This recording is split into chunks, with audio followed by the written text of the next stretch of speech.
Ako ang inyong Lolo Pael. At ako naman si Kabanong. At ito ang aming kwento.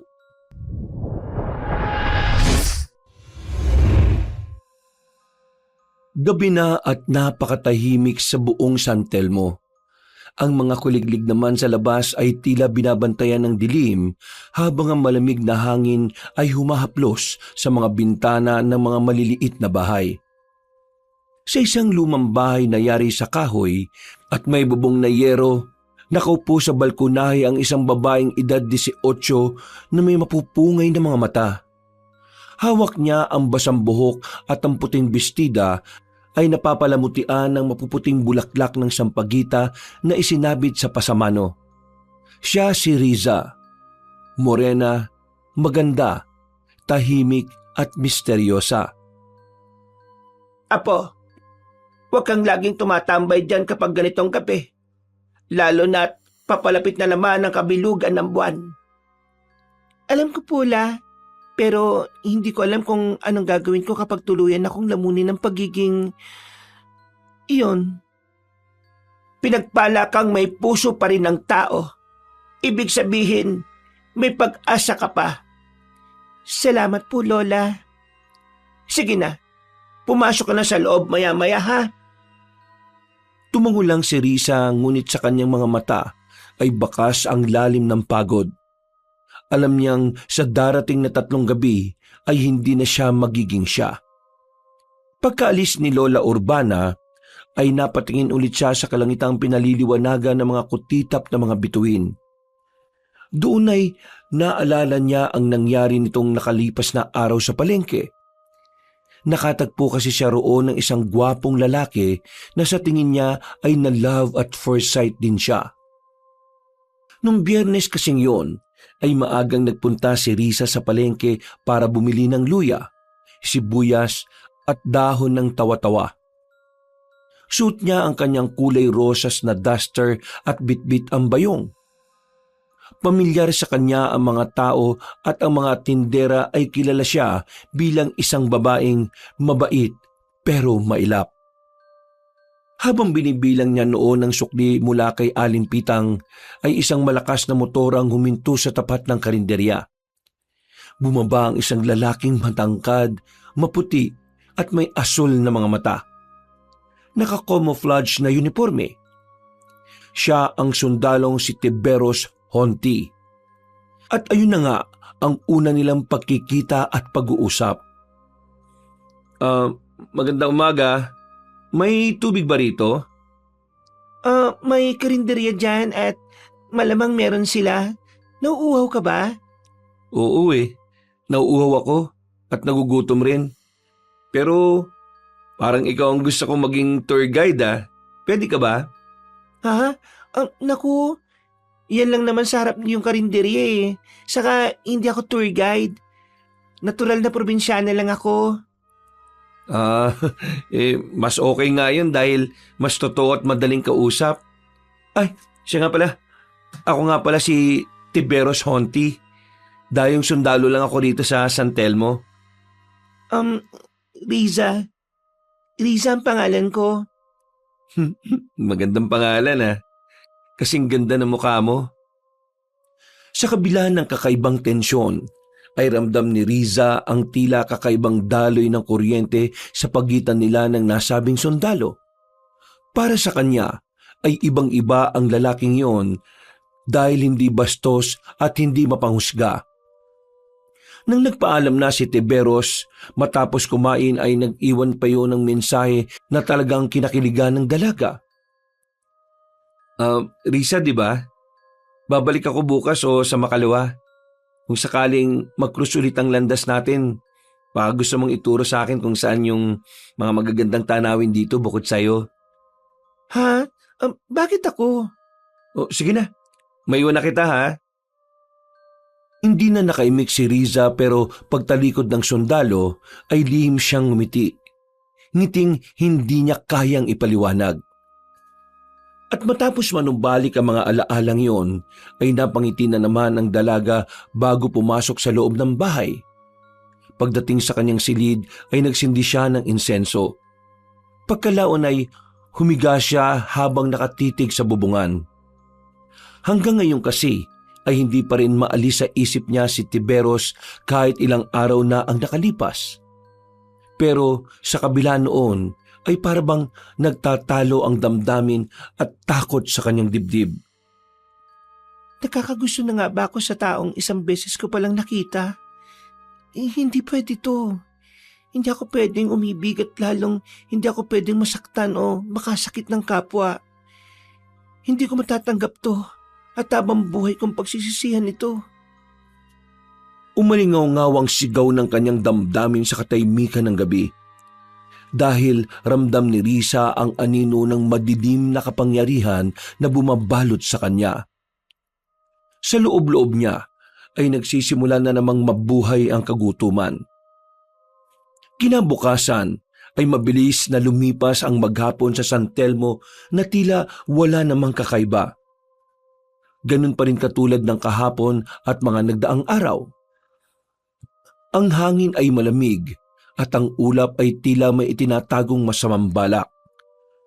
Sa gilid ng kagutuman ay nakaupo si Riza sa ilalim ng punong balete. Hawak niya ang isang lumang kwaderno at binabasa ang sulat kamay ng kanyang nanay May bago ito namatay. Kahit nabasa na niya mga yon, ay inuulit-ulit niya sa araw-araw dahil sa pamamagitan nito ay tila nararamdaman niyang kasama pa rin niya ang inang matagal nang namayapa. Ang kapilugan ng buwan, anak. Huwag mong hayaan ang uhaw na magpatalo sa puso mo. Ikaw ay may dugong uligbang aswang, pero hindi to kailangang manaig. Isarado mo ang iyong puso sa anumang galit dahil kung hindi, magiging alipin ka ng kasumpa-sumpang gutom. Isinara ni Riza ang kwaderno. Napapikit siya at maigpit na niyakap ang sarili. Sana po, Nay, nandito kayo. Namimiss ko na po talaga kayo eh.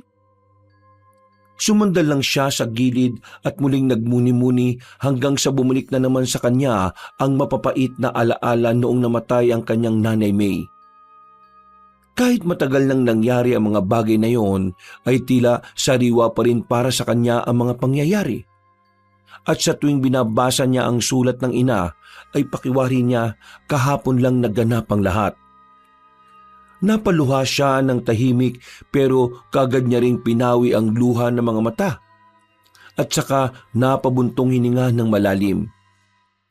Inalis niya kaagad sa isip ang mga yon hanggang sa bigla na lang din sumagi sa alaala niya ang binatang sundalong si Tiberos. Hindi niya rin alam pero nagtataka rin siya kung bakit nga ba biglang sumagi sa utak niya ang nasabing sundalo. Ni hindi niya man yun iniisip o ano paman. Pero nagpapasalamat na rin siya dahil doon sapagkat nawala ang kalungkutan ng pag-iisip sa kanyang namayapang ina. Bakit ka ba laging tumatakbo sa utak ko? Siguro, lagi mo rin akong iniisip, ano? Tila kinilig siya matapos maglaro ang isip patungkol nga sa gwapong sundalo na nakilala niya lang noong nakaraan. Naantala na lang yun nang dumating si Lola Urbana para magpatulong ng mga gagawin sa kanilang taniman. At naging payapa naman ang araw ng dalaga pero alam pa rin nila na pansamantala lang ang kapayapaang ito.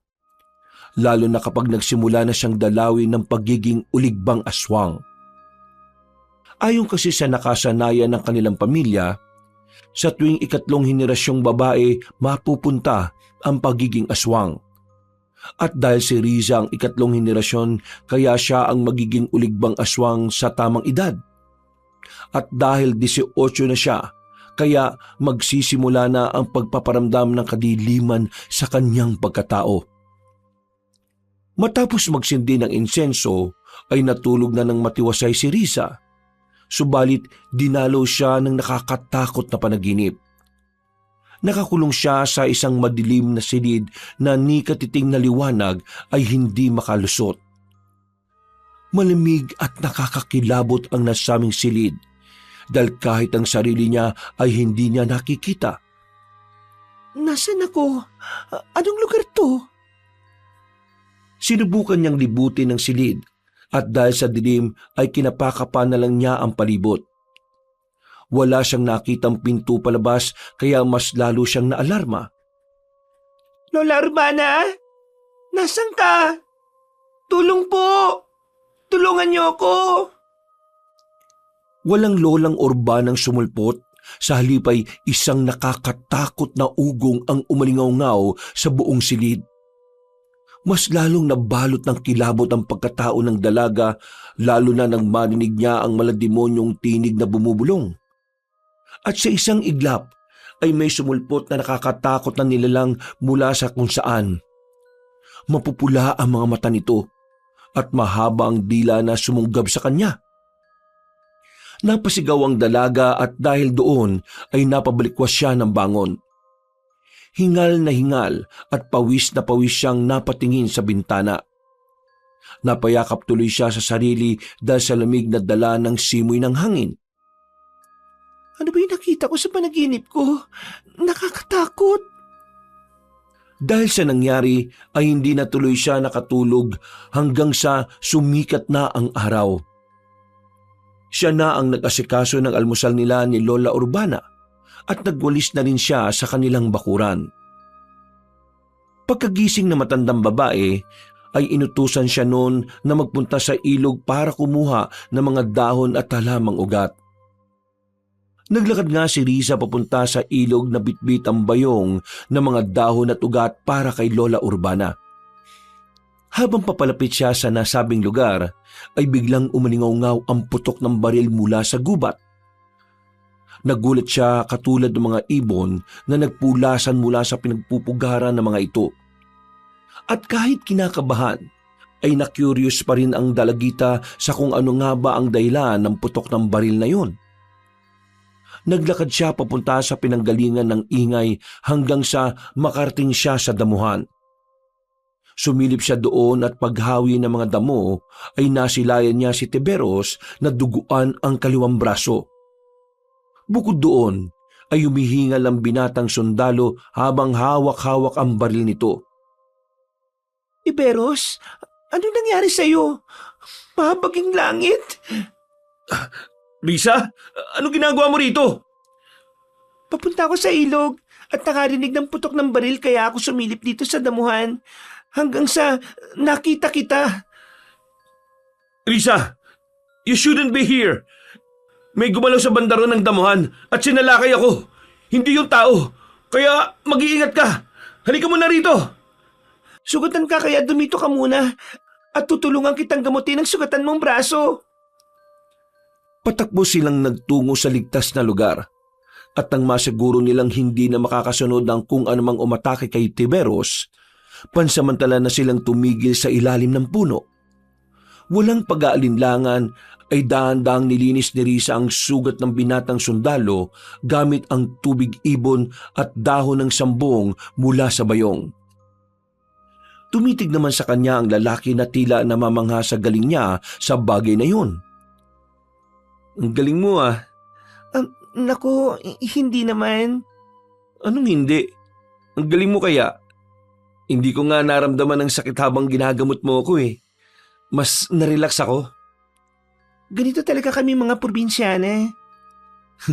Hindi ka lang basta probinsyana. Mahusay ka at talatang sanay ka sa ganitong gawain kaya siguradong swerte ang boyfriend mo. Ha?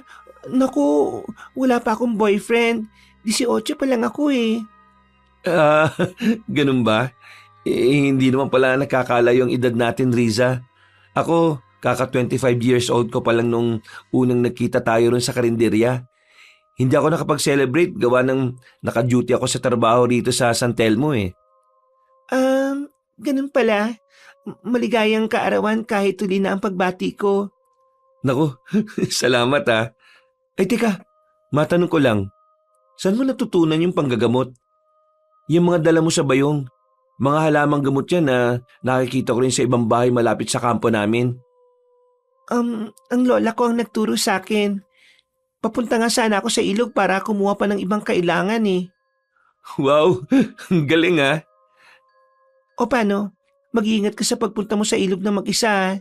Dito sa probinsya, mas marami ang kababalagan kaysa sa nakasanayan mong syudad.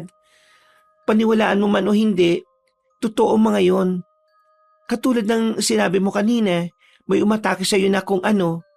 Sigurado kung hindi yun ordinaryong nilalang. Talaga? Ayos pala no? I really like mystery pa naman. Hindi lahat ng gusto natin ay mabuti para sa atin. Paano kung ikaw ang gusto ko? Natigilan ng dalaga at napatingin ng mata sa mata sa binatang sundalo. Nagulat din kasi siya sa mga sinabi nito at base sa itsura ng gwapong lalaki, hindi niya alam kung nagbibiro o seryoso yon sa mga sinasabi. Ayaw niyang paniwalaan yon, pero sa likod ng kanyang isip at puso ay kinikilig na siya ng matindi. Dahil doon ay nagmadali siya sa pagbebenda dahil nararamdaman na niya ang mabilis na pagtibok ng kanyang puso. Mas matunog ito kaysa sa tunog ng mga kuliglig.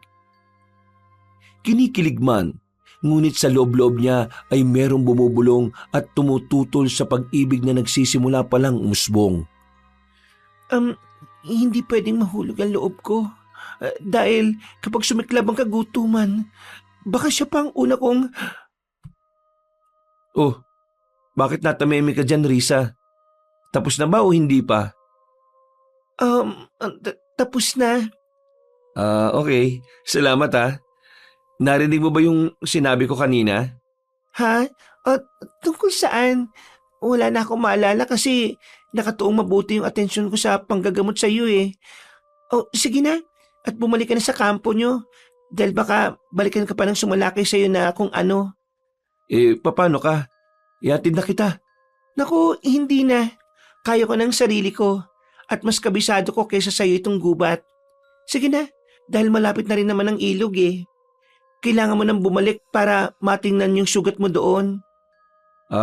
Sige. Ikaw ang bahala.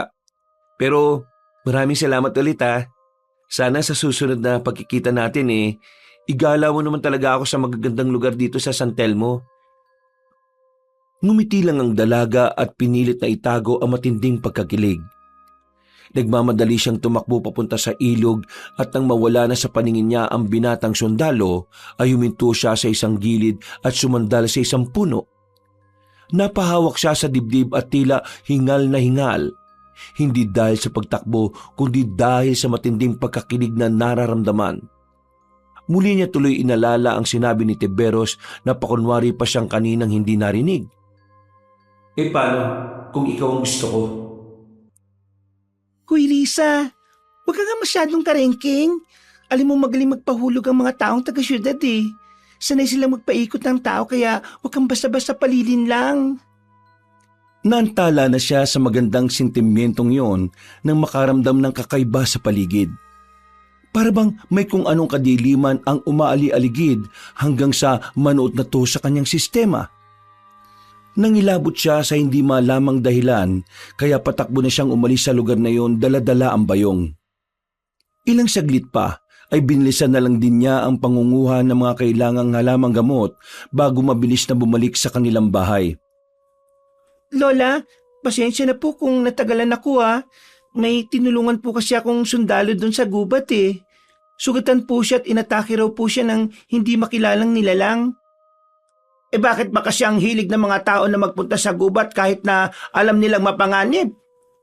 Lola, tao din naman po ako pero pinapuntan niyo po ako rin sa ilog. Apo, alam naman nating hindi ka ordinaryong babae. At mabuti na lang nandun ka. Dahil kung hindi baka nalapan na siya ng mga nilalang sa gubat. Ligtas naman na po si Tiberos at siguradong hindi na yun uulit sa pagbalik doon.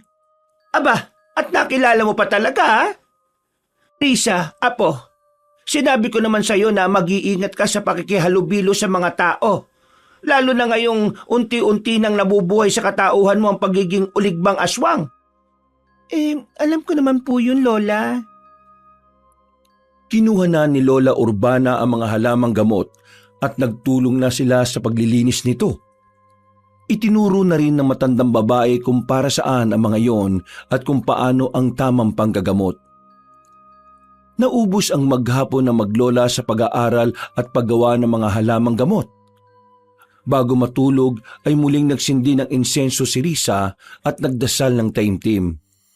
Nang matapos na, ay humiga kagad siya at nakatulog ng mahimbing. At katulad na naman kagabi ay bigla siyang dinalaw ng nakakatakot na panaginip. Nakakulong na naman siya sa isang madilim na silid at naghahanap na naman siya ng lagusan pero wala siyang nakita. Maya-maya pa nga ay bigla na namang sumulpot ang nakakatakot na nilalang na may namumulang mga mata at mahabang dila na naglalaway. Napasandal siya sa isang sulok habang pinagmamasdan ng nakakatakot na nilalang. Layuan mo ako, halimaw ka! Risa, malapit na ang kabilugan ng buwan at magiging ganap ka ng isang uligbang aswang. Umalingaw-ngaw ang nakakakilabot na boses ng halimaw hanggang sa bigla na lang siya nitong sinunggaban. At katulad kahapon ay nagising ang dalaga at napabalikwas ng bangon. Eksakto na nakita niya si Lola Urbana na nakatayo sa tapat ng pintuan ng kanyang kwarto. Narinig kasi noon ang pag-ungol niya kaya nag-aalala yung nagtungo sa kanyang silid. Lumapit si Risa at niyakap ng mahigpit ang matandang ginang habang napapaiyak. Lola, ayoko pong maging ganap na uligbang aswang. Alam kong mapagtatagumpayan mo ito, Apo. Nandito lang ako para gabayan at tulungan kang malampasan ang pagsubok. Magmula nang mangyari yon, ay palagi nang sumasailalim si Risa sa orasyon ni Lola Urbana upang kahit papaano ay mapigilan ang pagkawala ng dugong uligbang aswang. Pero alam naman nilang pareho na walang makakapigil doon. Subalit ginagawa pa rin nila ang makakaya nila para hindi malukob ng tuluyan si Risa. Gabi-gabi ay dinadalaw pa rin siya ng halimaw sa panaginip. Hanggang sa sumapit na nga ang gabi ng kabilugan ng buwan. Sa loob ng silid ay pinilit ni Risa ang sariling itali sa poste ng kama. Ito lang ang naiisip nilang paraan ni Lola Urbana para kung sakaling magpalit na siya ng anyo ay hindi siya makalabas ng bahay at manlapa ng mga inosenteng tao. Ikinadena niya ang isang paa, gaya ng itinuro ni Lola Urbana, at nagbudbud naman ang kanyang lola ng asin sa bintana at pinto ng silid. Ayos ka lang ba rito, Apo? Opo, Lola. Iwan niyo na po ako bago mag 12:00 ng hating gabi. Lumayo na po muna kayo dito sa bahay natin hanggat maaari. Gusto man kitang samahan dito, Apo. Pero alam natin pareho na mas lalo lang makakasama kapag gagawin ko yon. Kapag nakaamoy ka ng sariwang dugo at karne ng tao, siguradong mas lalala ang sitwasyon. Opo, naiintindihan ko po naman yun, Lola. Para po to sa kaligtasan nating pareho. Kaya, wag na po kayo mag-alala sa akin. Kayanin mo ngayong gabi, Apo. Opo, kailangan ko magtagumpay ngayong gabi at hindi ako dapat kumawala sa pagiging uligbang aswang. Niyakap na matandang babae ang kanyang apo at pagkatapos ay umalis na nga siya sa lugar na yon. Ilang saglit pa nang mag-isa na lang si Risa sa lugar na yon ay unti-unti nang lumalalim ang gabi. Mula sa bintanang nakabukas ay nasilayan na nga niya ang perpektong kabilugan ng buwan. Nang mapatingin at matamaan siya ng liwanag nito ay unti-unti na nga siyang nakaramdam ng kakaibang init ng katawan. Napapikit siya at napasinghap hanggang sa mas uminit pa ang kanyang pakiramdam. Nagsimula ng manakit ang kanyang mga kalamnan dahil sa pagpapalit ng anyo. Napahiyaw ang dalaga dahil naglagatukan na ang kanyang mga buto at nagsimulang uminit ang kanyang balat. Namamaluktot na nga siya habang pilit na kumakawala sa kadena. Pero hindi lang doon natapos ang kanyang paghihirap. Nagsimula nang magputukan ng kanyang mga kasukasuan. Nagdugo din ang mga mata niya saka bumuka ang bibig at lumabas ang dila. Mahaba ito na halos umabot ng 12 pulgada. Basa ito na katulad ito ng isang pangahas na ahas. Hinabol ang mapuputing mata niyang tila nagdurugo ang liwanag ng buwan mula sa bintana. Ang mga kuko niya ay humaba rin at tumalim, at sa isang iglap ay bigla na lang nakalagay ang tanikala dahil sa kanyang lakas. napunit kaagad ang kinakalawang na bakal. Pinigil niya pa ang sarili dahil tila naintindihan niya pa ang mga bagay-bagay sa paligid. Pero mas malakas ang presensya na kadilimang bumabalot sa kanyang pagkatao kaya nadaig siya nito. Nagugutom ako. Tumalon siya palabas ng bintana at tumakbo sa mga puno. Mabilis ito na parang mabangis na hayop sa gabi. Nagpagala-gala siya sa baryo hanggang sa mapadpad siya sa masukal na gubat. Pasado 2:30 na madaling araw, sa gitna ng gubat may 3 rebelde na nagtago matapos ang barilan. Narinig nila ang kaluskos na gawa ni Risa na nasa anyong uligbang aswang. Nagbulungan sila at itinutok ang mga baril sa pinanggalingan ng ingay. Naghihintay sila ng taong lalabas, subalit isang nakakatakot na nilalang ang nagpakita sa kanila. Ang anino ni Riza na nasa anyong uligbang aswang, gumapang siya mula sa itaas at lumagpak sa kanilang harapan. Sa isang iglap ay isa sa kanila ang nilapa ng halimaw. Sumigaw ang 2 pang rebelde dahil sa takot. Dahilan din para maiwan nila ang iba pa nilang mga gamit maliban sa mga baril. Tumakbo ang 2 sa mataas na mayabong na puno. Si Uligbang Risa ay tahimik na humabol sa kanila na parabang nakakakita ng malinaw sa kadiliman. Nagpatuloy ang habulan hanggang sa ang isa pang rebelde ay nadakma ng walang kahirap-hirap ng halimaw. Dahil doon ay napahiyaw yon hanggang sa mawalan ng buhay at ilang saglit pa ay bumagsak sa harapan ng natitirang rebelde. Sa takot ng lalaking naiwang buhay ay hindi na siya nakatiis kundi magpaputok ng baril. Madali namang naiwasan ni Uligbang Risa ang mga yon na nakapagtago ulit sa dilim. At dahil sa alingaungaw ng putok ng baril, mula sa kinaroroonan ay narinig ito ni Tiberos pati na rin ang sigaw. Papunta na kasi ang binatang sundalo sa sikretong kuta nila sa gubat. Naging alerto ang binatang sundalo na bigla niyang pinatay ang hawak na flashlight. Pagkalaon ay sinundan niya ang pinanggalingan ng tinig. Sa isang makulimlim na buwan ay nakita niya ang nasabing rebelde, pati ang nakakatakot na nilalang na humahabol dito. May nanlilisik na mga mata, dugo ang bibig at ang dila ay parang latigo. Eksaktong dinambahan nito ang natitirang rebelde na walang awang ginutay-gutay ang katawan gamit ang matutulis na mga kuko at ngipin. Anong klaseng hayop yan? Dali-dali niyang itinutok ang baril sa halimaw habang nilalapan nito ang walang kalaban-laban na rebelde. Ngunit bago siya nakaputok ng baril ay tumingin ang halimaw sa kanya. Doon niya tila nakita ang wangis na mukha noon na parabang pamilyar sa kanya. Mas lalo siyang nagulat nang marinig tong magsalita dahil parang pamilyar ang boses noon. Tiberos? Risa?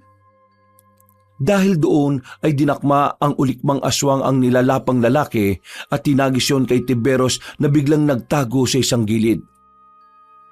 Dali-dali niyang binuksan ng flashlight at nang ilibot yun ay wala na ang nasabing halimaw. Ang naiwan na lang ay ang rebelding lasug-lasug ang katawan at naghihingalo na humiling sa kanya na patayin na lang. Ginawa ng hayon ni Tiberos para hindi na maghirap ang kawawang lalaki. At sa kabilang banda naman, mula sa tuktok ng mayabong at matibay na puno ay nagmasid ang uligbang si Risa sa gwapong sundalo. Nang makita niya yon, ay parabang biglang napawi ang uhaw sa kanyang dibdib. Ang uhaw sa sariwang karne at dugo ng tao. Para siyang nahiya sa sarili, kaya dali-dali siyang umalis sa lugar na yon at umuwi ng bahay. Dumiretso siya sa pusuhan at nagbanlaw kagad ng katawan. Pagdating sa kanyang kwarto, ay unti-unti ring bumalik ang kanyang anyo. Hubot-hubad ang basa niyang katawan na humandusay sa sahig saka na maluktot. Napayak siya at naisip ang mga nagawang krimen laban sa mga walang kalaban-laban na tao. Hindi ko nakontrol ang sarili ko. Nakapatay ako ng mga tao. Nilamon na nga talaga ako ng pagiging aswang. Ayaw ko to. Ayaw ko nito. Dahil sa sobrang pagdadalamhati ay nakatulog na lang siya nang hindi niya na nararamdaman. Kinabukasan ay ginising na lamang siya ni Lola Urbana at nang makita niya yon ay kaagad siyang yumakap habang umiiyak. Inalo-alo naman siya na matandang babae dahil tila alam na noon kung ano ang nangyari. Kinumutan niya muna ang 18 anyos na dalaga at sabay silang naglakad papunta sa kama. Doon nga ay ikinuwento na ni Risa ang mga nangyari. Lola, hindi ko po nagawa. Mas namayani ang uligba kong pagkatao. Ano pong gagawin ko, Lola? Huwag kang mag-alala po. Hindi ako titigil hanggat hindi nahanap ang lunas para malabanan ng sumpa. Sa ngayon wala tayong magagawa kundi mag-isa mo tong kakaharapin. Pasensya na, Apo, kung wala akong maitulong sa iyo. Wala po kayong dapat ihingi ng pasensya, Lola. Wala po kayong kasalanan sa mga nangyayari sa akin. Kasalanan to ng mga ninuno natin. Kung di sila naging sakim sa kapangyarihan noon, hindi tayo makakaranas ng sumpa ng pagiging aswang. Nagyakapan na nga ang maglola at pagkalaon ay nagpatuloy na sila sa buhay. Lumipas pa ang ilang mga araw. Tuwing gabi ay mas maigpit na ang ginagawang pagtali kay Risa pero nakakakawala pa rin siya. Malakas kasi ang dalaga kapag nasa anyong uligbang aswang. At isang gabi na nga, muling nakaramdam na matinding pagkagutom si Risa. Matapos magpalit sa anyong aswang ay nagtungo kagad siya sa baryo pero nang patawid na sa tulay ay naagaw ng atensyon niya ang isang masarap na amoy ng tao.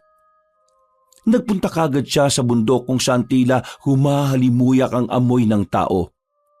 Pagdating doon ay naabutan niya naman si Tiberos na papunta ulit sa sikretong kuta sa kabundukan laban sa mga rebelde. Napahinto siya at hindi alam ang gagawin kung sasalakayin ba ang gwapong sundalo o hindi. Hanggang sa nakita na lang siya nito dahil matagal siyang nakatanga sa itaas ng puno. Ikaw yung halimaw nung nakaraang gabi? Hindi kaagad nakapagsalita si Riza. Hindi niya kasi inaasahan na ang mabangong samyo ng karne at dugo ay nanggagaling pala mismo kay Tiberos. Dati naman kasi ay hindi ganoon ang amoy niya sa binatang sundalo. Ngayon ay hindi lang siya natatakam kundi parang nahuhumaling pa. Sa isang iglap, ang mga huni ng kuwagong nasa paligid ay biglang tumigil. Sa harap ni Tiberos, habang nakatayo ang uligbang aswang, ay kaagad niyang itinutok ang baril. Dahil doon ay napaangil si Risa habang tumutulo sa kanyang bibig ang laway. Halatang natatakam siya pero pinipigil niya ang sarili. Nang magtama ang kanilang mga paningin, ay may muling napansin ng lalaki. Parang katulad lang noong nakaraang gabi. Para bang nakilala niya ang nilalang sa anyo ng isang halimaw. Risa, ikaw ba yan? Sinong Risa? Ikaw nga! Dahil sa sinabing yon ni Tiberos ay tila natauhan ng dalagang aswang. Tumalon siya sa puno at lumayo sa lugar na yon pero sinundan siya ng binatang sundalo. At dahil sa parabang nataranta sa mga nangyayari ay nawala ang pagiging alistong aswang ng dalaga. Hindi niya nakita ang isang sanga kaya nahulog siya at gumulong sa lupa. Hindi siya kagad nakatayo kaya naabutan siya ni Tiberos. Risa, ikaw nga yan. Hindi ba? Sumagot ka. Umalis ka na! Dahil baka hindi ako makapagpigil, Tiberos! Bakit ganyan ang anyo mo? Ano bang sinasabi mo? Bakit nakatayo ka pa dyan? Hindi ka ba natatakot sa itsura ko? Lumayo ka na bago ko pa hindi makontrol ang tuluyan ng sarili ko. Nanginig ang kalamnan ng dalagang aswang at sa kanyang isipan ay bigla na lang niyang narinig ang usapan ng kanilang lola noong nakaraang araw lang. Kapag nagmahal ka, Risa, sa ganyang estado ng pagiging uligbang aswang, mas magiging matindi ang laban sapagkat ang gutom ng halimaw ay tinatalo ng pusong mapagmahal. Nang maalala niya yon, ay nilabanan niya ang sariling katauhan. Pinilit niyang pigilan ang pagnanasa sa sariwang laman. Hinampas niya ang sarili sa puno at pilit na pinatatahimik ang halimaw sa kanyang kalooban. Hindi ako ganito! Hindi ako ganito! Ano ba nangyayari? At bakit ka nagkaganyan? Parte ito ng sumpa sa aming pamilya. Lumayo ka muna sa akin. Hindi ko pa nakokontrol ng katauhang to. Ayoko masaktan ka. Anong gagawin ko para makatulong sa'yo? Umalis ka na, pakiusap. Nagsisimula na naman siyang mamayani. Umalis ka na! Tuluyan nang nawala sa sarili si Risa. Naglaway siya na naglaway habang umaangil kay Tiberos na nakatingin lang sa kanya. Gusto mang pigilan ng dalagang uligbang aswang ang sarili pero tila may kumokontrol sa kanyang pagkatao. At nang sasalakayin na niya ang gwapong sundalo, ay kagulat-gulat na bigla na lang siyang natumba. Nagdilim ang kanyang paningin at tuluyang nawala ng malay tao. Nagising na lang si Risa kinaumagahan na nasa silid na siya ng kanilang bahay. May benda ang kanyang noo at sa paanan ng kama ay nagulat siya dahil naroon si Tiberos. Nakaupo yun sa lumang upuan. Natutulog ng tahimik habang nagbabantay sa kanya. Napahawak ang dalaga sa noong nakabenda at doon nga ay bigla niyang naalala ang nangyari kagabi. Kamuntikan na nga pala niyang sakmali ng sundalo, mabuti na lang ay nawalan na siya ng malay tao. Nang ikikilos na niya ang katawan, ay biglang nagising yon at nang makita siyang nakadilat na ay ngumiti yun sa kanya. Oh, gising ka na pala. Anong ginagawa mo dito? Anong ibig mong sabihin? Malamang, hinatid kita rito dahil nawalan ka na ng malay kagabi habang nasa ibang anyo ka. Ha? Nasa ibang anyo? Oo. Hindi ko alam kung anong anyo. Basta, ibang anyo. Naiba ka na ba, Tiberos? Anong ibig mong sabihin? Tinulungan na nga kita, nagagalit ka pa sa akin. May masama ba sa ginawa ko? Ayaw ko lang naman na mapahamak ka. Pero ikaw ang mapapahamak sa ginagawa mo. Hindi naman ako napahamak Ay naku, ewan. Ganyan ba talaga mga taga-siyudad? Ang galing yung manginis eh. Alam mo ba kung anong klaseng nilalang ako? Isa kong uligbang aswang. Ano naman ngayon? Ha? Seryoso ka ba sa sinasabi mo? Hindi mo alam ang ibig sabihin ng isang uligbang aswang? Sa madaling salita, halimaw ako. Wala akong nakikitang aswang o halimaw. Pasensya na pero ikaw lang talaga ang nakita ko kagabi at wala nang iba, Risa. Hindi alam ng dalaga kung ano ang mararamdaman niya matapos marinig ang mga sinabi ni Tiberos sa kanya. Para siyang kinilig na natutuwa at maiiyak na ewan. Naghalo-halo ang emosyon hanggang sa unti-unti nang manlabo ang mga mata niya dahil sa napipintong pagluha. Eksakto naman na dumating si Lola Urbana kaya naantala ang pag-uusap nila. Dahil doon ay tumayo ang binatang sundalo at tagmano sa matandang babae. Lola Urbana, nandito na po kayo kaya aalis na po ako. Baka nag-aalala na yung mga kasama ko sa kuta eh. Kailangan ko na po mag-report kasi talaga. Siguradong mapaparusahan ako nito eh. Isinaalang-alang mo ang trabaho mo para lang maihatid ako ng ligtas dito sa bahay. Paano mo nalaman ang bahay namin? Swerte lang din kagabi at nakasalubong ko ang lola mo. Ha? Ipapaliwanag ko na lang mamaya. Sige na, mabait na sundalo. Umalis ka na at baka madagdagan pa ang parusa mo. Opo. O paano? Maiwan ko na kayo ha. Huwag po kayong mag-alala dahil mananatiling sikreto ang lahat ng mga nalaman ko at dadalhin ko po ito hanggang kamatayan. Lola Urbana, babalik na lang ako kapag okay na po ang lahat. Kailangan naming masok ko lang lahat ng mga rebelding nasa bundok para na rin sa kapakanan ng mga taga San Telmo. Pag-alis ni Tiberos ay napaluhan na nga ng tuluyan si Risa na niyakap naman ng mahigpit ng kanyang lola. Marami silang napag-usapang bagay hanggang sa makampante ang loob ng dalaga. Sa mga araw na nagdaan ay naging maayos ang katauhan ng dalagang uligba. Ilang araw na rin siyang hindi dinadalaw ng pagiging aswang kaya magana siyang gumawa ng mga halamang gamot. Isang hapon, dumating si Lola Urbana na dala ang isang magandang balita. Kagad niyang itinigil ang paghuhugas ng mga tuyong dahon at pinakinggan ang sinasabi ng matandang babae. Lola, ano po yung atin yung magandang balita? Galing ako kay Apo Marcelo del Pilay at sa unang pagkakataon ay nagpakita siya sa akin. Lola naman, di po ba delikadong magpunta sa kagubatan nila? Alam niyo naman po ang nangyari kay Nanay May eh. Namatay siya sa pagpunta sa lugar na yon. Dapat hindi na po kayo nagpumilit pang magpunta sa lugar na yon eh. Ikaw naman na po. Nakauwi naman ako ng ligtas, hindi ba? Kaya huwag ka na magalit. Ang malaga sa ngayon nakakuha na ako ng paraan para mawaksi ang sumpa. Hindi lang sa iyo kundi sa mga susunod pang henerasyon na darating. Po? Talaga po?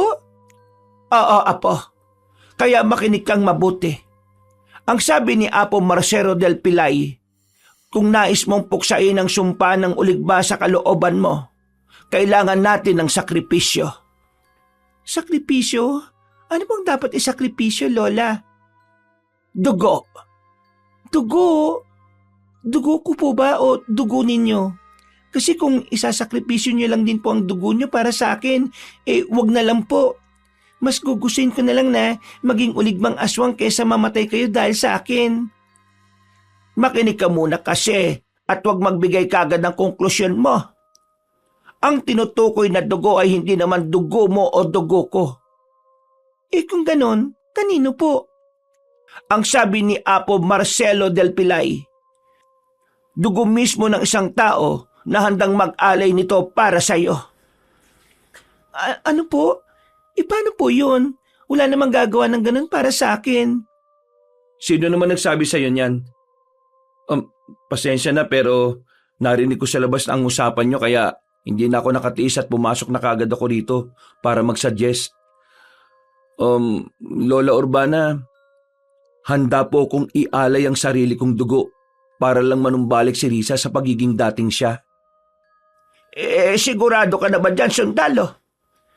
Naibang ka na ba? Hindi mo nga ako kilala, Tiberos eh. Hindi mo alam ang mga sinasabi mo. At wala kang alam sa mga nangyayari rito. Wala man akong kaalaman sa totoong nangyari sa paligid ko o sa inyo. Ang alam ko lang handa akong gawin to sa'yo. Handa kitang tulungan at handa akong ialay ang dugo ko sa buhay man at kamatayan. Hindi na nakapagsalita si Risa dahil naghalo-halo na naman ang kanyang pakiramdam. Natutuwa ang puso niya at nagagalak. Pero naiinis din at tila nagwawala dahil sa kakaibang pananabik. Hindi niya alam kung maganda ba yon o mabuti pero dahil doon ay parabang mas lalong nahuhulog ang loob niya para sa sundalong gwapo. At dahil sa desisyon niyon ni Tiberos ay wala na silang inaksayang oras. Pagsapit ng gabi, sa harap mismo ng apoy ay pinatulo ni Tiberos ang ilang patak ng kanyang dugo sa dahon ng duhat. Nang may sapat ng dugo, kinuha na yun ni Lola Urbana. Magkakasama silang umupo ng nakapalibot. Pero ang maglola lang ang nagpasimula ng kakaibang dasal. Ang binatang sundalo ay nanatili lang nakamasid sa mga magaganap. Sinimulan na nga nila ang ritual na siyang unang hakbang upang itakwil ang uligbang aswang na nananalaytay sa dugo ni Risa. Subalit, lingid sa kanilang tatlo. Sa di kalayuan ay may 3 paris ng mapuputing mga mata ang nanunood sa kanila mula sa madilim na kakahuyan. Ang hangin sa San Telmo ay biglang lumamig at bumigat. At sa paligid ng bahay ni Risa ay tila namayani ang kakaibang katahimikan. Kahit ang mga aso ay tila ayaw ng tumahol dahil sa takot. Tumigil na sila sa pagbigkas ng mga salitang di maunawaan at si Lola Urbana na lang ang nagtuloy ng dasal. Dugo ng tapat na nilalang, dugo ng pag-asa at dugo ng magpapalayas ng sumpa. Tanggapin nawa ng kalikasan ng handog na ito At nang sa ganon tuluyang mawaksi ang dugo ng halimaw na nananalaytay. Bago pa matapos ng matandang babae ang pagsasalita, ay umihip na ang hangin sa labas. Nagsanhi yun ang kung bakit namatay ang mga gaserang nakasindi sa loob ng kwarto. Sinundan yun ng mga yabag mula sa labas at mga kalusko sa bubungan. Napatingin silang tatlo doon hanggang sa makaramdam ng kakaiba si Riza. May mga nilalang na katulad ko. Anong ibig mong sabihin? Nandito sila para pigilan ang ginagawa natin. Ayaw nilang bumalik ako sa normal. Ayaw nilang mawala ang dugong uligmang aswang na nananalaytay sa katauhan ko. Sinasabi ko na nga ba? Alam kong hindi nila papayagang malinis ang dugo mo, Risa. Gusto ka nilang kunin at gawing ganap na uligmang aswang. Ayaw ko pong sumama sa kanila. Ayaw ko pong tuluyang maging aswang, Lola. Kung ganon, hindi yun mangyayari. Hindi ko sila papayagang kunin ka, Risa. Duguan ng kamay na tumayo si Tiberos, tangan ng kanyang baril at iba pang sandata bilang sundalo. At sa isang iglap, bago pa tuluyang makapaganda ay isang matinis na sigaw ang umalingaw-ngaw mula sa labas ng bakuran. Dahil doon ay napatayo na rin si Risa at sabay silang napatingin sa bintana. Si Lola Urbana naman ay nanatili lang na nakaupo dahil itinutuloy niya pa rin ang pagsasagawa ng dasal ng pagpapalaya. Maya-maya pa ay 3 uligmang aswang ang nagpakita sa tapat ng bahay. Mas malaki ito kaysa kay Risa at mas hayok na parang mabangis na hayop. Kitang-kita sa mga mata nun ang matinding pagkatakam. Nakilala kagad ng dalaga ang nangungunang lalaki kahit nasaan yun ang pagiging uligbang aswang. Alam niya rin kasi ang amoy nito na madalas nakakasama ng kanyang mga magulang noon. Ako nga, matalas na talaga ang pangamoy mo, Risa. Ibig sabihin lang nun, ay tunay na ganap ka ng uligbang aswang. Pero ano tong nakarating sa akin na balita na ayaw mo maging isang ganap na kauri namin? Ha? Tinatalikuran mo ng pinanggalingan mong lahi? Hindi niyo ako kauri kaya manahimik ka. Huwag mong lokohin ang sarili mo, Riza. Naamoy ko sa iyo ang malansang dugo ng tao.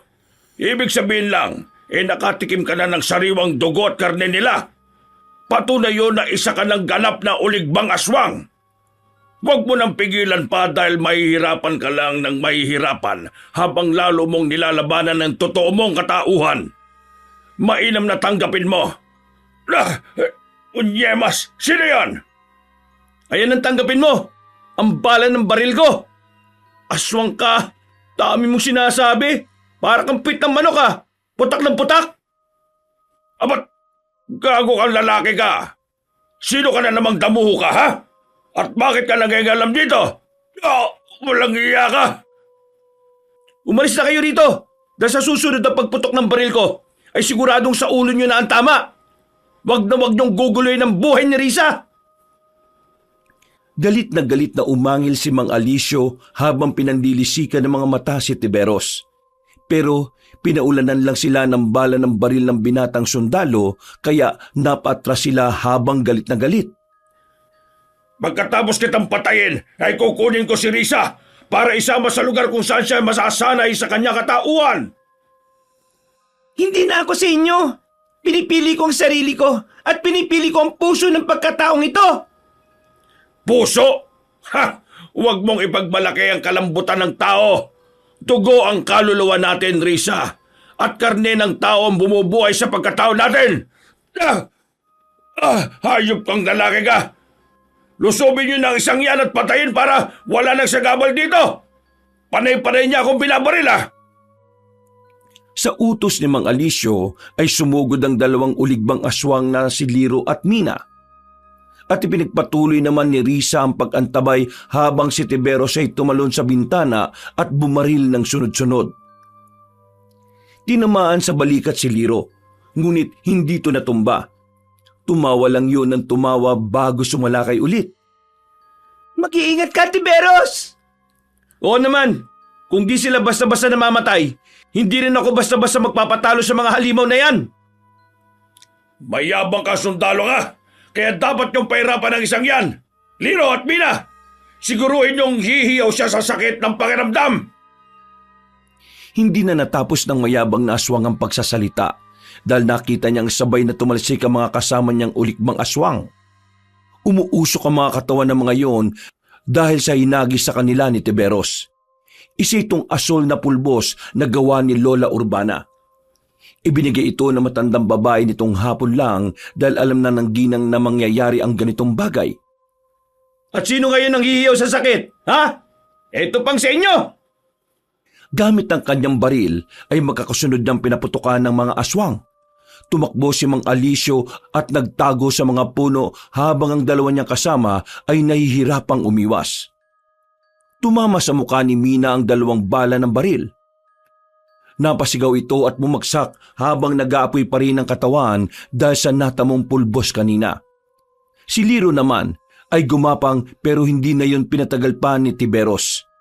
Nilapitan niya ang aswang at ginilitan sa leeg. Galit na galit naman si Mang Alisyo nang makitang namatay kagad ang dalawa niyang alagad. Nagkasa siya ulit ng magazine sa baril bago lumigid-ligid ng tingin. Nasaan ka? Pinuno ng mga walang kwentang aswang na to! Lumabas ka na ikaw naman ang mapaulanan ko ng bala sa katawan! Pagbabayaran mo ito! Hindi ako aalis dito hanggat hindi ko nakukuha si Riza! Ilang saglit pa ay tumalon na rin sa labas ng bakuran si Riza. Pagtingin ni Tiberos ay nagulat siya sa nakita. Nasaan yung aswang na rin kasi ang dalaga pero nakilala niya pa rin naman ito. Hindi rin maintindihan ng sundalo ang sarili dahil sa kabila ng pagiging halimaw ng babae ay hindi niya napapansin ang ganong itsura kundi ang puso nitong dalisay. Magaling! At nagpalit ka na ng anyo para madali kitang mapasunod at maalipin! Hindi ako magpapalipin sa katulad mo. Makakabalik ako sa dating ako. Ha! Tingnan natin! Paglitaw ni Mang Alisyo ay mabilis na kumilos si Riza. Tumalon siya ng mataas at buong lakas na sinipa ang malaking aswang. Sumugod din si Tiberos at nang saksakin na niya sa leeg ang lalaking uligbang halimaw, nakaiwas to at tumakbo palayo. Hahabulin pa sana ito ni Riza pero pinigilan siya ng lalaking sundalo.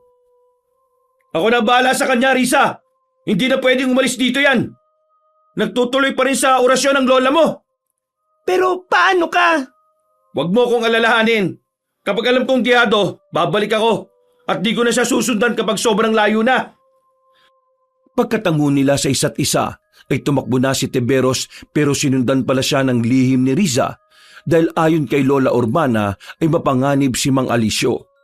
Isa pa ay kaya naman na matandang babae ang sarili kapag sinalakay siya ng iba pang uligbang aswang na darating. Naabutan ni Riza na makaharap na sina Tiberos at Mang Alisyo. Hindi muna siya nagpakita dahil lumahanap siya ng tiyempo para masukol ang lalaking aswang. Patuloy na nagsagupa ang dalawa at kitang-kita na nakikipagsabayan ng binatang sundalo na halatang sanay sa pakikipaglaban hanggang sa tumigil sila at matagal na nagkatitigan. Tao! Bakit mo ipinagtatanggol si Riza? Hindi mo siya kauri kundi kauri namin! Hindi mo ba alam na maaari lang na malagay ang buhay mo sa panganib ng dahil sa kanya? Kapag tuluyan na siyang nilamon ng sistema ng pagiging uligbang aswang, siguradong kakainin ka rin niya! Alam kong hindi mangyayari yun. At paano mo naman nasabi yan? Hibang na sundalo? Dahil mahal niya ako at mahal ko rin siya. Walang iya. Mahal ka niya at mahal mo rin siya. Patawa talaga kayo mga tao, oh! Mga gonggong! Wala akong pakialam kahit ano pang sabihin mo. Hindi mo ako mapipigilan na iligtas siya dahil totoo sinasabi ko sa iyo. Mahal mo ba talaga si Riza? Ang halimaw na yon? O ginayuma ka lang niya? Kaya gumising ka na sa kahibangan mo. Hindi ka pwedeng umibig sa isang halimaw. Hindi siya halimaw. Hindi halimaw ang tingin ko sa kanya. Siya si Riza, ang probinsyanang minahal ko. Pero hindi ka kayang iligtas ng pagmamahal mong yan. Papatay na kita ngayon para matapos na to at makuha ko na siya at madala kung saan siya nararapat. Bago pa sumalakay si Mang Alisyo ay inunahan na siya ni Risa na biglang sumulpot sa kung saan. Nagulat pareho ang dalawang lalaki dahil sa biglang pagdating ng dalaga na nasa anyong uligbang aswang. Hindi ako papayag na saktan mong tao nagligtas sa buhay ko. Etong sa'yo, demonyo kang halimaw ka! Ang matalim niyang kuko ay direktang tumama sa puso ni Mang Alisyo at tumagos yun sa likod. Bumulwak ang dugo sa bunganga ng ginoong aswang at nang higitin ng dalagang kamay ay sumama ang butas na puso. Hindi rito natatapos ang lahat. Babalik ako. Babalik at babalik ang kanila. Dahil alam nila ang amoy ng kauri natin. Patay kaagad na humandusay si Mang Alisyo habang si Tiberos naman ay gulat na gulat sa nakita. Namamanga siya sa ginawa ng dalaga pero natatakot din siya. Bakit ka sumunod dito? Paano si Lola Urbana sa bahay niyo? Totoo bang mahal mo ako, Tiberos? Oo, Risa. Mahal kita. Mahal na mahal. Unti-unting bumalik sa anyong tao ang dalaga at tubod-tubad siyang tumakbo palapit sa binatang natulala. Saksi ang kakahuyan sa kung anong namagitan sa kanilang dalawa. At pagkatapos noon ay bumalik na kagad sila sa bahay para tingnan kung ano na ang ginagawa ni Lola Urbana. Nang humupa ang dilim at bumalik ang liwanag ng umaga, 3 bangkay na mga halimaw ang naiwan sa lupa. Tahimik si Risa habang hawak-hawak pa rin ang kamay ni Tiberos na hindi rin makapaniwala sa nangyari. Magandang balita, Apo. Malaya ka na sa sumpa. Simula sa araw na ito wala nang uligbang aswang sa katauhan mo. Nagtagumpay tayo. Salamat ng marami sa may kapal at hindi niya tayo pinabayaan. Totoo pa bang sinabi niyo, Lola? Oo, Apo. Tuluyan ng nasupil ang sumpa. Nakikita niyo tong garpo na to na naglalaman ng itim na usok? Ito ang sumpa na yon na kumawala sa iyong katawan. At dahil hindi gawa sa binhi o sisiw ang kapangyarihan ng uligbang aswang, nagsausok lang to at naikulong dito sa garapon na may orasyon din. Napaikpit ang yakap ng dalaga kay Tiberos na tuwang-tuwa din dahil sa nasaksihan. Nang mapatingin sila pareho sa nasabing garapon, ay nakita nga nilang umukit ang isang halimaw doon at tila nagpupumilit tong kumawala. Hindi po ba makakawala yung usok na yan? Hindi po ba mababasag? Ang garapon na ito ay may orasyon, kaya hindi ito mababasag kahit anong gawin. Maliban na lang kung kusang bubuksan. Ganun po ba? Kung ganun kailangan nating ilayo yan at ilagay sa ligtas na lugar para wala nang magbukas. Kapag po ba nabuksan yan babalik si Risa sa pagiging uligbang aswang? Ang totoo ay hindi ko rin alam. Ito kasi ang unang pagkakataon na maalis ang sumpa sa 2nd henerasyon. Pinalad lang ako na makita si Apo Marcelo del Pilay sa mahiwagang gubat. Kaya siguro itatago ko na lang ng maigi ang garpo na ito upang wala nang makialam pa. Tama po ang naisip nyo. Salamat sa iyo. Dahil kung hindi mo sinakripisyo ang sarili mong dugo, ay hindi makakalaya si Risa. Ginawa ko lang po yun dahil mahal ko po ang apo ninyo.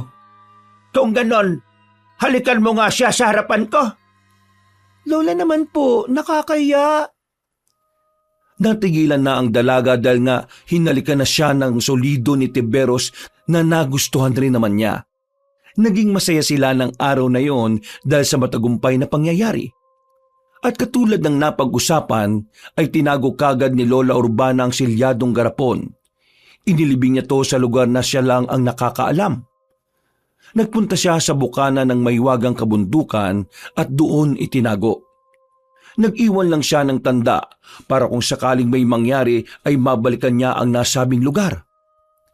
Lumipas pa ang mga araw at linggo at tuluyang nagkamabutihan sina Tiberos at Riza. Masaya ang naging pagsasama nila. Subalit lingid sa kanilang lahat ay may nagbabadya pang isang pangyayari na hindi nila inaasahan. Walang nakakaalam na mga susunod na mangyayari. Lumipas pa ang mga araw at linggo mula nang mapatay ni Risa at Tiberos ang mga uligbang aswang. Tahimik na muli ang San Telmo pero sa puso ni Riza ay tila merong nananatiling pangamba. Palagi kasing nagbabalik sa sistema niya ang banta ni Mang Alisyo bago ito tuluyang mawala ng buhay. Hindi rito natatapos ang lahat. Babalik at babalik ang kanila dahil alam nila ang amoy ng mga kauri natin. Alam ng dalaga sa sarili na hindi yun basta pananakot lang. Isa yung babala ng sumpang hindi pa tuluyang napuputol. Isang umaga sa bahay ni Risa, nag-ayos ang dalaga ng mga halaman sa kanilang bakuran habang si Tiberos ay nagpapakulo ng tubig sa loob. Dahil sa natapilok ang babae nung nakaraang araw, kaya nang makita siya ng binatang sundalo ay napaismid yun sa kanya habang napapailing. "O Risa, bakit nag-aayos ka dyan sa bakuran nyo? Sabi ni Lola Urbana natapilok ka raw kahapon. Magpahinga ka muna. Hindi ka gagaling kaganyan kapag panay ang kilos mo." Ito naman, masyado ka nag-aalala sa akin. Malayo naman sa bituka yung tapilok Saka, nilagyan na ni Lola Urbana ng dahon. Nahilot na rin niya kaya gagaling na ako. Nag-aalala lang ako sa'yo. Baka kumapano ka pa niyan Ito naman, masyadong overprotective. Kaya ko to. Parang di mo naman ako kilala. Mas okay talaga ako kapag gumagalaw-galaw at hindi ko kayang tahimik masyado Oy, sige. Sabi mo yan Di na kita pipigilan dyan sa gusto mo. Teka. Kumusta ka naman pala nitong mga nakalipas na araw? Ako, eto. Ayos naman. Nandito ako ngayon kasi may pinapahanap sa amin si Kapitan Kaya palang aga mo dito at nagkakapi ka pa. Eto, ako ayos rin. Di ba naikwento mo naman sa akin yung huling sinabi sa'yo ni Mang Alisyo bago siya namatay? Natatakot ka pa rin ba? Hindi naman ako natatakot para sa sarili ko. Ang totoo niyan, natatakot ako baka madamay ka at baka pagsisihan mong pinili mo ako. Sigurado ka na ba talaga sa akin? Sa tingin mo, kung hindi ako sigurado, maaga akong pupunta rito at magpapainit ng kape kung hindi ako seryoso at sigurado sa'yo? Risa, tandaan mo to. Wala akong pinagsisisihan kahit ni katiting na nakilala kita. Napangiti ang dalaga at sa mga mata niya ay bakas na bakas ang labis na pasasalamat. Ngunit sa kabilang banda, hindi niya lang ipinahahalata sa binatang sundalo ay malalim din talaga ang takot na nararamdaman niya. Hindi sa uligbang aswang, kundi sa posibilidad ng pagkawala ng mga taong minamahal niya. Katulad na lang ni Lola Urbana at ni Tiberos. Marami pa silang pinag-usapan at kitang-kita sa mga kinikilos at mga mata nila kung gaano sila kasaya sa piling ng isa't isa. Makalipas ang mahabang oras ay nagpaalam na si Tiberos dahil dumaan na roon ang sasakyan ng kasamahan niyang si Trill. Katulad niya ring baguhan sa San Telmo.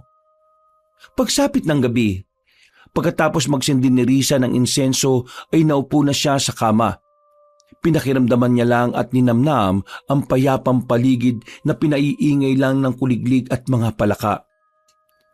Habang nakahiga, ay hawak-hawak niya ulit ang kwadernong iniwan ni Nanay May. Binuklat niya ang isang pahina na tila hindi niya pa nabubuksan noon.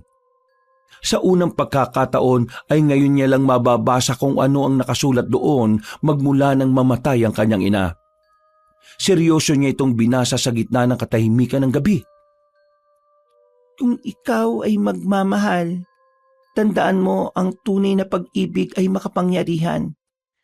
Kayang tanggalin ang sumpa at kayang buhayin ang nawawalang pagkatao.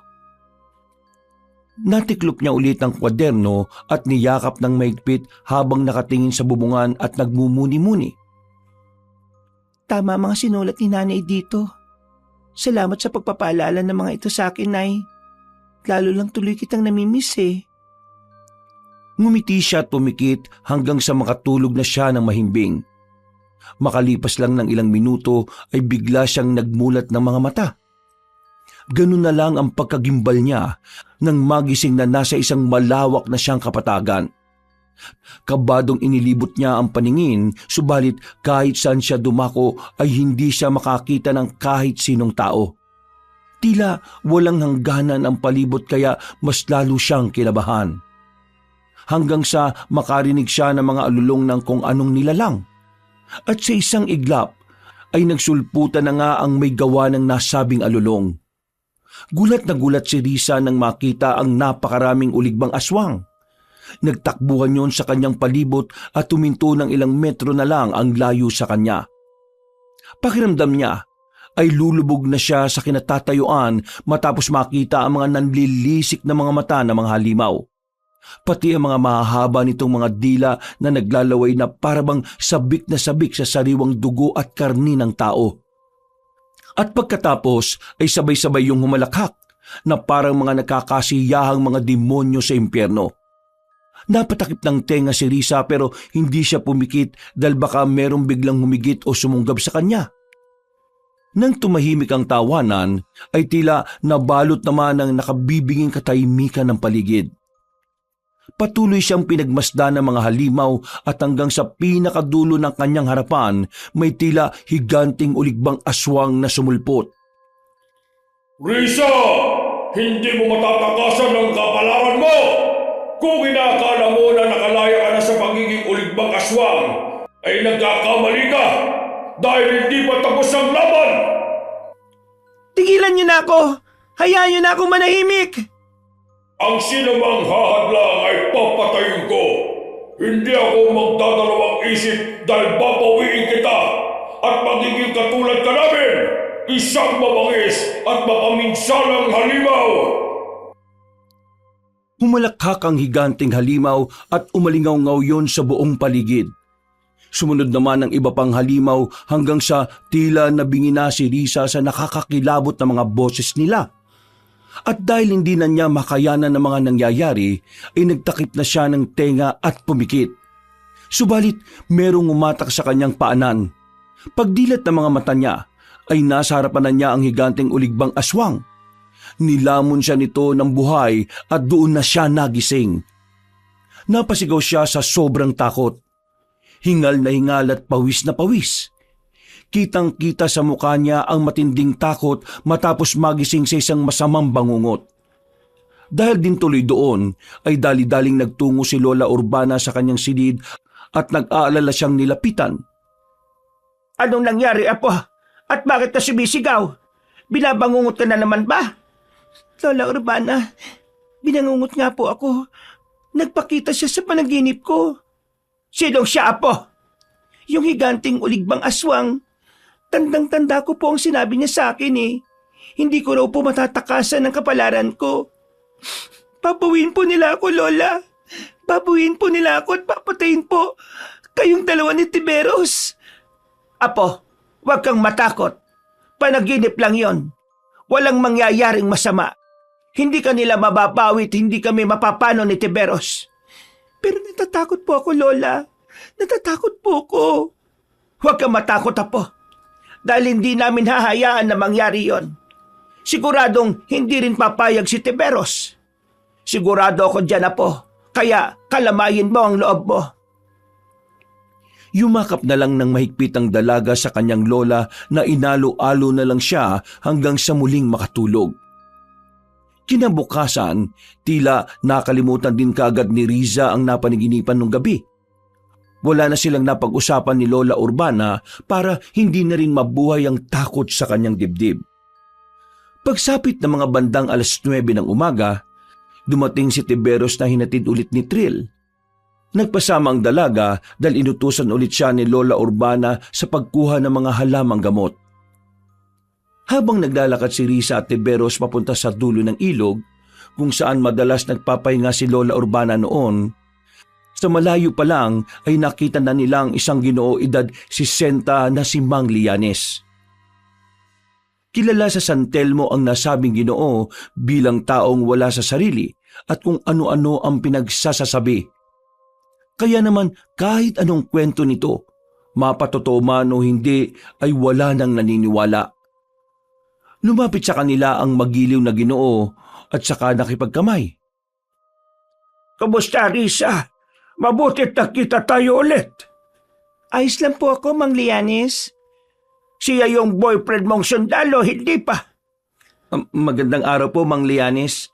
Ako po si Tiberos at natutuwa po ako sa sinabi niyo pero hindi pa ako opisyal na boyfriend ni Risa. Nandiligaw pa rin po ako hanggang ngayon. Ay, ganun ba? Pero ang pogi mo nga pala talaga sa personal at magaling ka rin sa pakikipaglaban katulad nitong si Risa. Ano pang ibig niyong sabihin mahusay katulad ko?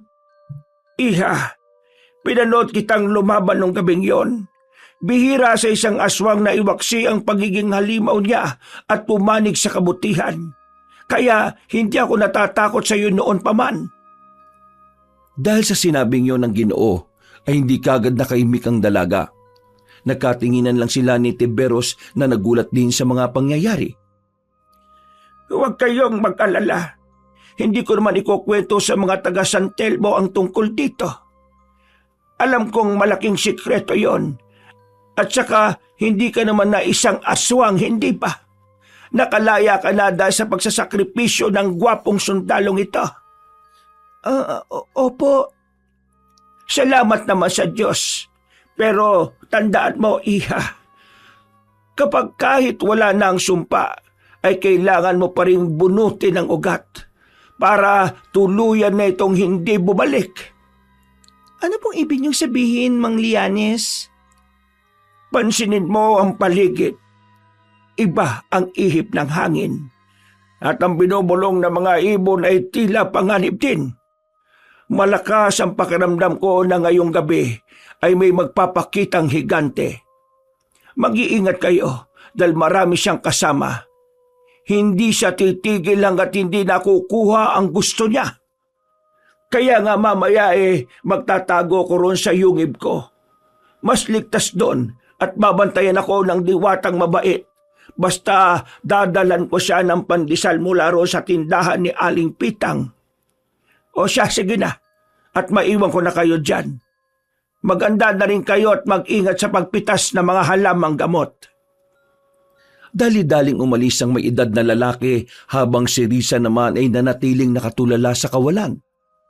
Namutla ang mukha niya matapos marinig ang mga sinabi ng Ginoo at dahil doon ay isang kaba ang sumilay sa kanyang puso.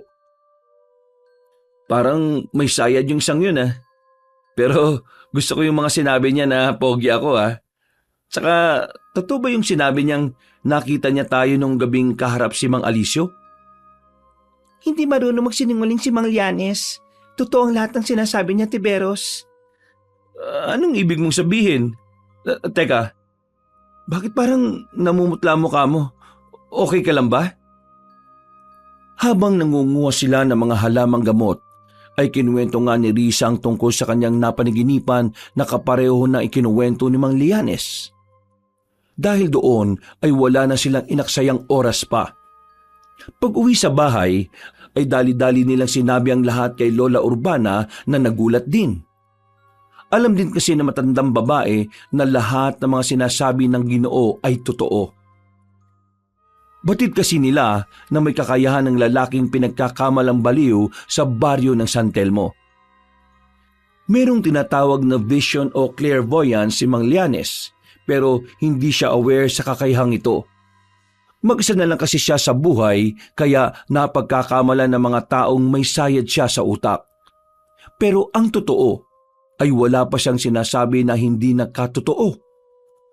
Kaya matapos malaman ng mga yon ay wala nang inaksayang oras sina Lola Urbana, Riza at Tiberos. Naganda kagad sila ng mga sandata dahil ramdam na nga rin ng matandang babae ang sinasabing panganib ni Mang Lianes. At dahil doon ay humingi ng tulong si Tiberos sa ilan niyang kasamahan na sina Tril, Rillian at Yanes. Ang tatlong sundalo ang mga kaibigan na pinagkakatiwalaan niyang sundalo. Sinabi niya rin ang lahat sa mga ito at dahil mahilig din sila sa mga misteryosong bagay kaya walang pag-aalinlangan silang tumulong. Bilang isang sundalo ay nagplano na kagad sila at hindi na patatagalin pa ang lahat ng ito. At mabilis ngang lumipas ang oras. Pagsapit ng 12:00 ng hating gabi ay naramdaman na nila ang kakaibang simoy ng hangin. Mula sa hindi kalayuan ay unti-unti na ngang nagsulputan ng mga uligbang aswang matapos ang magkakasunod na alulong nito. Maganda na kayo, Tiberos, Trill, Rillian at Yanes. Ikaw rin na po, Risa. Alam nyo na ang gagawin nyo. Kunin nyo ang mga halamang gamot na pangontra sa mga aswang at may iwan lang ako rito para gawin ang panghuling sangkap na lulupig sa higanting uligbang aswang na yan na sinasabi ni Lianes. Opo, mag-iingat ka dito, Lola. Huwag nyo kong alalahanin dahil kayang-kaya kong sarili ko. Matanda na rin naman ako, kaya walang magiging problema. Sige na, at magsikilos na kayo. Pagkatango ni na Trill, Rillian at Yanes ay nauna na silang lumabas ng bahay at nagtago sa mga puno. Pinahid nila ang espesyal na langis na ginawa ni Lola Urbana upang hindi maamoy ng mga aswang. Sina Riza at Tiberos naman ay sumunod din at nagtago sa kabilang bahagi ng bakuran. At ilang saglit pa ay higit 6 na uligbang aswang ang tumayo sa harap ng kanilang bakuran.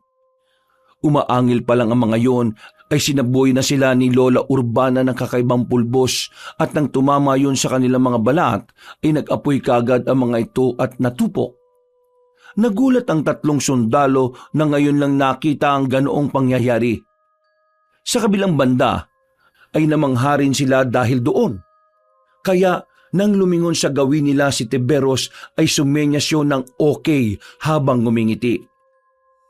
Dahil sa nakita ni Risa ay tila nabuhayan siya at malayong malayo ang pakiramdam niya ngayon kaysa noong napanaginipan niya ang nangyaring ito.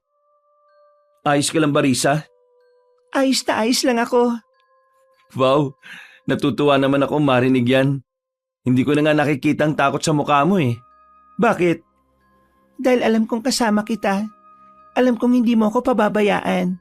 Kaya hindi ka dapat mamatay dahil pagkatapos nito ay sinasagot na kita. Ha? Talaga? Oo, kaya mag-iingat ka ha. Dahil doon ay tila mas ginanahan si Tiberos. Kaya pagdating ng higit 10 mga uligbang aswang ay inunahan na niya ang pag-atake. Nagulat din sina Trill, Rillian at Yanes sa kanilang nakita. Dahil nagawa ng gwapong sundalo na mapatay ang 10 aswang gamit ang mahabang itak na may katas ng espesyal na halamang gamot.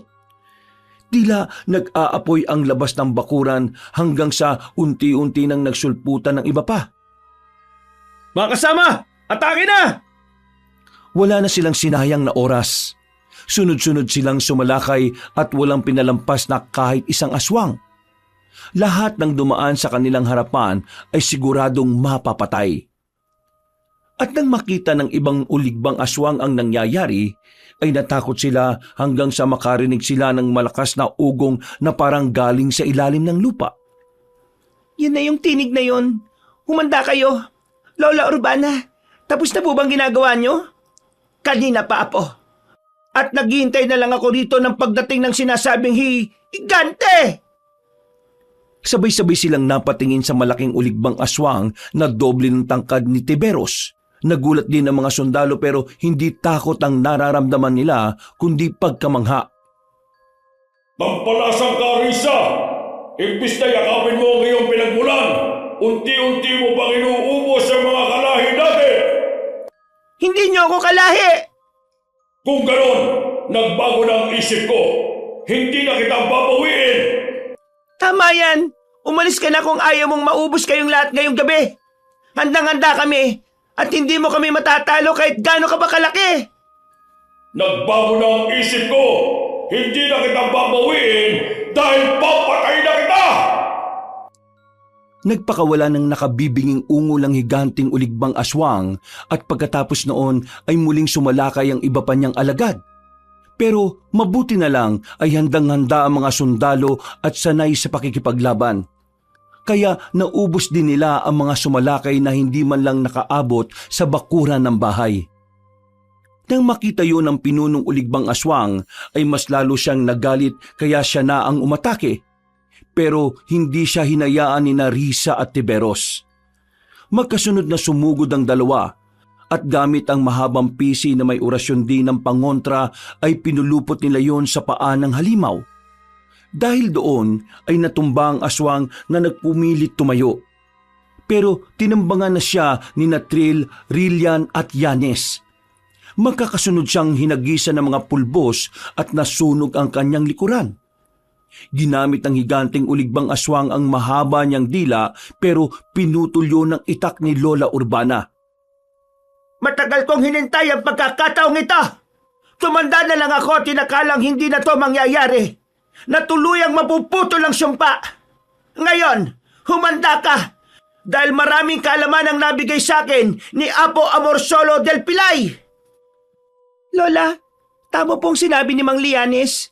Kailangan maputol na ang ugat ng sumpa sa angka natin. Oo, Apo. At ito ang gabing yon. Katapusan na ng mga uligbang aswang. Nakakawag pa ang nahihirapang aswang pero wala na siyang nagawa ng isaboy ni Lola Urbana ang panapos na halamang gamot. Nagliyab at nagkulay asul ang buong katawan ng halimaw hanggang sa umangil to ng umangil. Ilang saglit pa ay natupok na to ng apoy at naging abo. Ang ilang natitirang mga uligbang aswang na nagpulasan ay bigla na ring nasunog dahil ang kanilang ugat ay tuluyan ng namatay. Ilang saglit pa ay unti-unting naramdaman ni Risa ang pag-init ng kanyang katawan at napalood siya pero guminhawa rin kaagad ang kanyang pakiramdam. Naramdaman kong tuluyan ako nakalaya sa sumpa at ang buong angka namin. Salamat sa Diyos! Pagsikat ng araw, habang nagkakape silang lahat sa tapat ng bahay, ay biglang dumating si Mang Lianes at ngumiti sa kanila. Mang Lianes, maraming salamat po sa mga sinabi niyo sa amin kahapon. Kung hindi po dahil sa mga sinabi nyo, hindi namin mapaghahanda ng mga uligbang aswang. Kaya nga po, salamat po talaga ng gusto. Sayang po si Lola Urbana, tulog at nagpapahinga dahil sa puyat kagabi. Pero kapag nagising yon, mamaya ipapakausap ko po kayo. Tayo na po, mag-almusal na po muna kayo. Salamat sa alok niyong almusal pero nagpunta lang ako rito para magpaalam. Tapos na ang misyon ko sa lugar na ito at kailangan kong pumunta sa iba pang katulad mo na nangangailangan ng tulong ko.